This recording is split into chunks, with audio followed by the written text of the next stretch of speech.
ఈరోజు మన అనంతపూర్లో స్టేట్ లెవెల్ సాప్ లీగ్ ఫుట్బాల్ ఛాంపియన్షిప్ జరిగిపోతుంది. నెక్స్ట్ 3 డేస్కి ఇది ఒక ఫెస్టివల్ అనే చెప్పాలి. మన స్టేట్లో నుంచి ప్రతి డిస్ట్రిక్ట్ కూడా వాళ్ళ ఎంతూజియాస్టిక్ స్పిరిట్తో టీం పంపించడం జరిగింది. టోటల్ మనం ఇక్కడ 80 టీమ్స్ చూస్తున్నాము అండ్ 1400 పిల్లలు ఈరోజు మనకి ఇక్కడ పార్టిసిపేట్ చేస్తున్నారు. సో ఇది ప్రతి డిస్ట్రిక్ట్ నుంచి ప్రతి మండల్ నుంచి కూడా ఉన్న గ్రాస్ రూట్ టాలెంట్ని ఐడెంటిఫై చేసి ఇక్కడ తీసుకురావడం బెస్ట్ టీమ్ని జరిగింది. ఇక్కడ మనం కాంపిటీషన్ జరుగుతున్నది ఒక సైడ్ అయినా కూడా బెస్ట్ టాలెంట్ ఐడెంటిఫై చేయాలి. మన పిల్లల్లో ఎవరు చాలా బాగా పర్ఫామ్ చేస్తున్నారో అందరినీ కూడా ఐడెంటిఫై చేసి వాళ్ళకి ఇంకా ఫ్యూచర్ దీన్ని ఎలా వాళ్ళు ముందు తీసొచ్చు, నేషనల్ ఇంటర్నేషనల్ లెవెల్లో కూడా మనకి లారెల్స్ అనేది ఎలా తీసుకురావచ్చు అనేదికి వాళ్ళని ఐడెంటిఫై చేసి మనం టాటాతో ఈ టైం టైఅప్ చేస్తున్నాము. Tata has agreed to do for the training and the talent exposure అనేది వాళ్ళకి ఇప్పించడం జరుగుతుంది. ఇక్కడ సెలెక్ట్ అవుతున్న పిల్లల్ని ఇమీడియట్లీ మనం జంషెద్పూర్ పంపిస్తాము.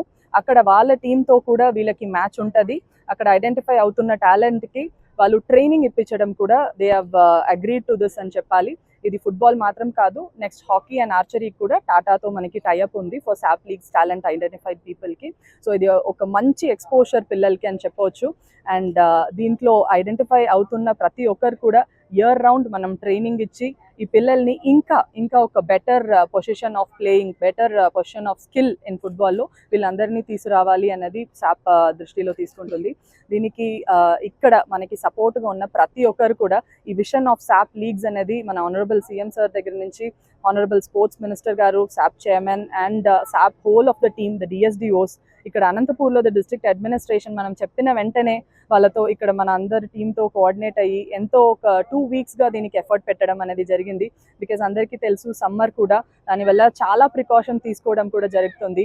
ఎర్లీ టోర్నమెంట్ స్టార్ట్ చేసి మధ్యలో మిడ్ డే టైంలో ఈ హీట్ ఉన్నప్పుడు పిల్లలు ఎవరిని కూడా ఆడిపించకుండా ఈవినింగ్ టైం మళ్ళీ ఫోకస్ చేసి ఇదన్నీ కూడా మనం దృష్టిలో తీసుకొని ఇది ఒక 3 డేస్గా ఎక్స్టెండ్ చేసి ప్రోగ్రామ్ పెడుతున్నాము.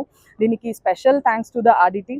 ఇది వాళ్ళు ఎప్పుడో నుంచి విషన్గా చూస్తున్నారు స్పోర్ట్స్ ఇన్ఫ్రా డెవలప్ చేయడం, పిల్లలకి అందరికీ కూడా ఇది స్పోర్ట్స్ రీచ్ అవ్వాలి అన్న విషయంతో వాళ్ళు క్రియేట్ చేసిన ఇన్ఫ్రాస్ట్రక్చర్ అండ్ సపోర్ట్ మెకానిజం ఈరోజు మనం స్టేట్ లెవెల్లో చేస్తున్న కాంపిటీషన్ కూడా వాళ్ళ సపోర్ట్ అనేది చాలా యూస్ఫుల్గా ఉంది.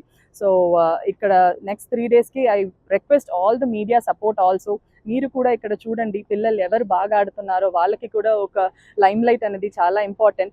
ఎందుకంటే అప్పుడే వాళ్ళకి కూడా ఒక బూస్ట్ ఉంటుంది, మనం చెయ్యాలి ఇంకా బాగా పర్ఫామ్ చేయాలి అనేది. So thanks for all and each and every member ఎవరెవరు దీనికి కాంట్రిబ్యూట్ చేశారో, పార్టిసిపేట్ చేశారో అందరికీ కూడా we hope it becomes a great success for the better future of our children in Andhra Pradesh. ఒకసారి ఇది యాక్చువల్లీ మనం ఇప్పుడు 15 acres ఆఫ్ ల్యాండ్ కలెక్టర్ సార్తో మాట్లాడి కూడా తీయడం జరిగింది. ఇది మన చాలా సీరియస్గా కూడా తీసుకుంటున్నాము. ఇప్పుడు ఈ ఇయర్కి మనం ఒకేసారిగా అన్ని డిస్ట్రిక్ట్లో స్టేట్లో స్టార్ట్ చేసామంటే దానికి బెటర్ క్వాలిటీ, బెటర్ కోచెస్ అనేది మనకి ఇబ్బంది ఉంటుంది. ఈ టైంకి 3 డిస్ట్రిక్ట్స్లో స్టార్ట్ చేస్తున్నాము వస్తున్న జూన్లో అకాడమీస్. బట్ నెక్స్ట్ ఇయర్కి ఇంకా కూడా మనం ఇంప్రవైజ్ చేస్తాము. ఇప్పుడు ఐడెంటిఫై చేసిన ల్యాండ్లో కూడా మనం ఖేలో ఇండియాకి ప్రపోజల్ పెట్టడం కూడా జరుగుతుంది. తొందరగానే we expect that we will also be able to provide more better infrastructure and district administration and RDT కొలాబరేషన్లో కూడా ఇంకా కాంపిటీషన్ తీసుకురావాలి అనంతపూర్లో కూడా అని అనుకుంటున్నాం. Thank you. ఎస్ అండి, ఎస్.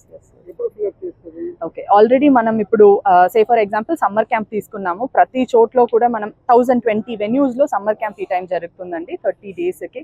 అలా ఉన్నప్పుడు మనం సీనియర్ ప్లేయర్స్ సపోర్ట్ కూడా తీసుకుంటున్నాం. చాలా మంది సీనియర్ ప్లేయర్స్ ఇప్పుడు national level, international level achieve చేసిన వాళ్ళు ముందుకు వస్తున్నారు మనతో ఇక్కడ నేర్పియడానికి. అది మాత్రం కాకుండా పీఈడీస్ దాంట్లో చాలా టాలెంటెడ్ పీపుల్ కూడా ఉన్నారు. మనకి NIS 1 year చేసిన వాళ్ళు, వీళ్ళందరితో కూడా ఈ టైం మనం రిపీటెడ్గా వీ హ్యావ్ కంబైన్డ్ మీటింగ్ అని చెప్పొచ్చు. అందరూ విడివిడిగా పనిచేయకుండా సాప్ కావచ్చు, ఎడ్యుకేషన్ డిపార్ట్మెంట్ కావచ్చు, అసోసియేషన్ వీళ్ళందరితో కూడా మీటింగ్ పెట్టి ఒక కలెక్టివ్గా మనకి కోచ్ అది సాప్ మాత్రం కాదు, అక్కడి నుంచి ఎడ్యుకేషన్ నుంచి పీఈడీస్ కావచ్చు, సీనియర్ ప్లేయర్స్ కావచ్చు, వీళ్ళందరినీ మనం కొలాబరేటివ్గా యూటిలైజ్ చేస్తున్నప్పుడు ఖచ్చితంగా మన పిల్లలకి అవసరమైన కోచెస్ అనేది మనం చూపించగలుగుతాం.